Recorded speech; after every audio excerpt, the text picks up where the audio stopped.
কৃষ্ণ শ্রীমদ্ ভগবদ গীতায় শুধুমাত্র ধর্মের জন্য নয়, এটি পৃথিবীর প্রতিটি মানুষের পড়া এবং বোঝা উচিত, যাতে সে তার জীবনে সুখ শান্তি ও সাফল্য লাভ করতে পারে। ভগবদ গীতায় মোট 18টি অধ্যায় রয়েছে এবং সেই 18টি অধ্যায়ের মোট 700টি শ্লোক রয়েছে, যা সবার জন্য পড়া একটু কঠিন হয়ে পড়ে।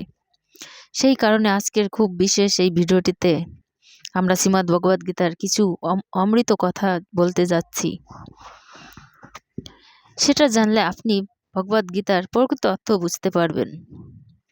এই কারণে আপনি প্রতিদিন সকালে এই কথাগুলি অবশ্যই শুনুন। আপনি যদি ভগবান শ্রীকৃষ্ণের ভক্ত হন তবে অবশ্যই সম্পূর্ণটি শুনুন। অর্থ অসম্পূর্ণ দেখে ভুল করবেন না। ভগবদ গীতা।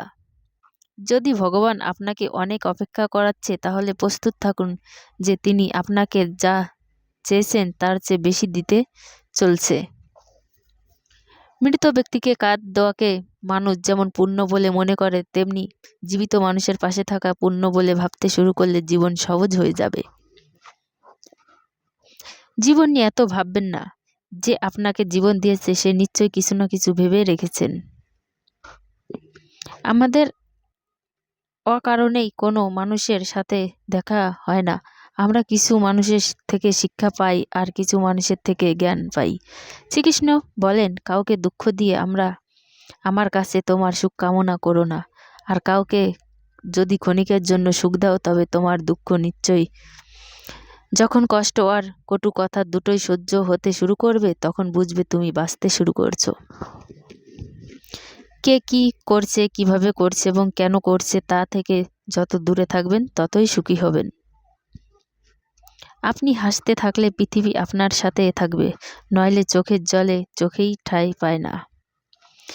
জীবনে যাই ঘটুক না কেন তা একটি কারণে ঘটে হয়, যা আপনাকে যোগ্য করে তুলতে বা আপনাকে কাটা পোষাই করা শেষ ফোঁটা পর্যন্ত ছেঁকে নেওয়া। আখের চেয়ে ভালো কে জানে মিষ্টির জন্য কি কি কষ্ট সহ্য করতে হয়।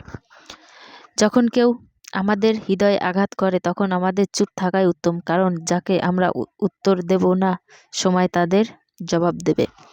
যদি কেউ আপনার ভালো কাজকে সন্দেহ করে তাহলে কোনো সমস্যা নেই, কারণ সন্দেহ সর্বদা স্বর্ণের বিশুদ্ধতার উপর করা হয়, কয়লার কালোর উপর নয়। মনের শান্তি জীবনের সবচেয়ে বড় উপার্জন। উপদেশ সঙ্গ সময় কাউকে না চাই দিলে লোকেরা প্রায়শ সেগুলি সস্তা বলে মনে করে। একজন মানুষ যত শান্ত তত গভীরতাভাবে বুদ্ধিমত্তা ব্যবহার করতে পারেন। পাতা না ঝরলে গাছেরা নতুন পাতা আসে না। কষ্ট না সংগ্রাম ছাড়া ভালো দিন আসে না। যে ব্যক্তি অল্পতেই খুশি তার কাছে সবচেয়ে বেশি খুশি আসে। কিছু মানুষ তাদের দাস্তিকতার কারণে ভালো সম্পর্ক হারিয়ে ফেলে। যতক্ষণ আপনি ভয় পাবেন ততক্ষণ আপনার জীবনে সব সিদ্ধান্ত লোকেরাই নিয়ে নেবে। যারা আপনাকে সময় দেয় তাদের প্রতি সব সময় অনুগত এবং ঋণী থাকবেন। জীবনে অন্ধকার করো না, কারণ ভাগ্য সবসময় বদলায়। যেমনটি আয়না একই থাকে, শুধু প্রতিচ্ছবি বদলায়। শান্তিপ্রিয় মানুষ সুখে তাদের জীবন যাপন করে, তাদের উপর জয় বা পরাজয়ের কোনো প্রভাব পড়ে না। শ্রীকৃষ্ণ বলেন, স্বর্গের স্বপ্ন ছেড়ে দিন, নরকের ভয় ছেড়ে দিন। কে জানে পাপ কোনটা পুণ্য কোনটা। শুধু দেখুন নিজের স্বার্থ পূরণের জন্য কেউ যেন আপনার দ্বারা দুঃখ না পায়। বাকি সব প্রকৃতির উপর ছেড়ে দিন।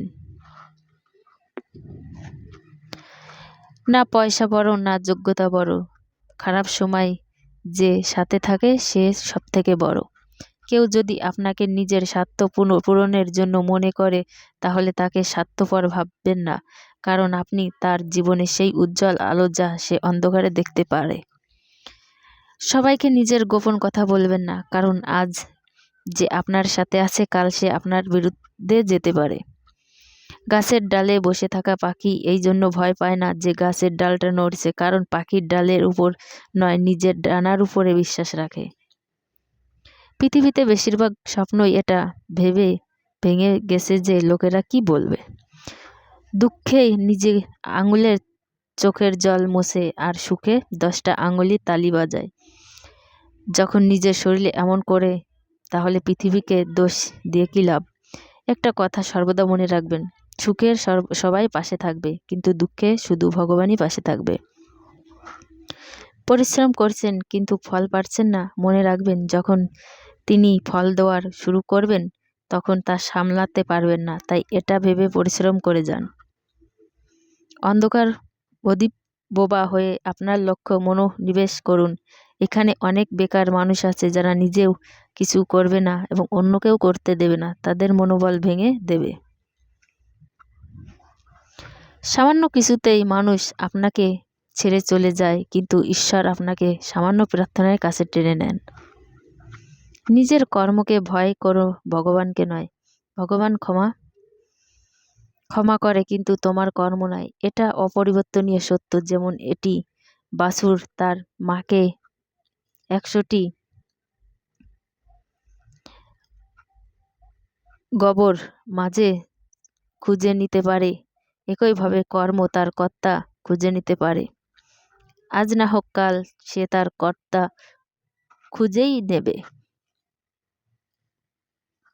যদি আপনার উদ্দেশ্য পরিষ্কার হয় এবং উদ্দেশ্য সঠিক হয়, তবে অবশ্যই ঈশ্বরও আপনাকে কোনো না কোনো সাহায্য করবেন। আপনি জীবনে যত বেশি শান্ত থাকবেন, তাহলে আপনি সর্বদা শক্তিশালী হবেন। কারণ লোহা তখনই শক্তিশালী হয় যখন ওটি ঠান্ডা থাকে। ভগবান শ্রীকৃষ্ণ বলেন, যে মানুষের মধ্যে জ্ঞানের অভাব ও ভগবানের প্রতি শ্রদ্ধা থাকে না, সে মানুষ কখনোই জীবনে আনন্দের এবং সফলতা প্রাপ্ত করতে পারে না। মায়া বিনাশের কারণ। মানুষের দুঃখের প্রধান কারণ মায়া। যে যত বেশি মায়া করবে সে তত বেশি কষ্ট ভোগ করবে। অনুশোচনা অতীত বদলাতে পারে না, আর চিন্তা ভবিষ্যৎ ঠিক করতে পারে না। তাই বর্তমানে আনন্দে নেওয়াই জীবনের আসল সুখ। শ্রীকৃষ্ণ বলেন, যে তোমার পাশে থাকে তুমি তার পাশে থাকো, যে তোমার সাথে প্রতারণা করছে তুমি তাকে ছেড়ে দাও। যেখানে আপনার সম্মান নেই সেখানে যাওয়া উচিত নয়, অন্যথায় লোকেরা আপনাকে বোকা এবং দুর্বল মনে করবে। যেখানে বৃষ্টি হয় না সেখানে ফসল নষ্ট হয়ে যায়, আর যেখানে সংস্কার নেই সেখানে বংশও নষ্ট হয়ে যায়। যারা বলেন আমার কাছে সময় নেই, আসলে তার প্রিয় মানুষদের তালিকায় আপনার নামই নেই। মধুর কথা বলো, কারণ যদি কথা আপনাকে ফেরত নিতে হয় তাহলে যেন তেতো না লাগে। নিজের আত্মসম্মান রাখা উচিত না হলে লোক আপনাকে সেখানেই অধিকার দেখাবে যেখানে শুধু আপনার অধিকার। যতক্ষণ না আপনি নিজের কাছে হেরে যাচ্ছেন, ততক্ষণ আপনাকে পৃথিবীর কেউ হারাতে পারবে না। দুর্বল তুমি নাও, তোমার সময় আর সময় সবারই বদলায়, তুমি শুধু নিজের কর্ম করে যাও। হরে কৃষ্ণ, রাধে রাধে। বন্ধুরা অবশ্যই কমেন্ট বক্সে জয় শ্রীকৃষ্ণ লিখতে পারবেন না, আর আমার রাধাকৃষ্ণ চ্যানেলটি সাবস্ক্রাইব করে আমার পাশে থাকবেন।